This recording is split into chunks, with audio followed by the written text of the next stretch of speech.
હર હર મહાદેવ. કોઈની મનમાં ને મનમાં ન રહી જાય કે કીર્તિ પટેલ કઈ બોલી નહીં. મારી માનો અવાજ બેહી ગયો તો આજ થોડો હારો થઈ ગયો છે, એટલે રાત્રે 9 વાગે યુટ્યુબ પર હું લાઈવ કરીશ અને તમારા પ્રશ્નોના બધા જ જવાબ હું આપીશ.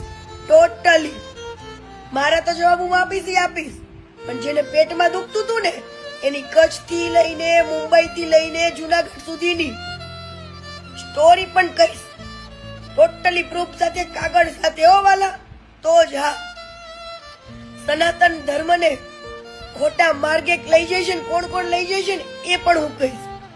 અને આ સંન્યાસી લોકો કેટલા લોકો કઈ રીતના સંન્યાસ લીધેલો છે ને એ બધું કહીશ તમને. હો ને? ચલો આવી જાઉં રાત્રે 9:30 પોપકોર્ન લઈને.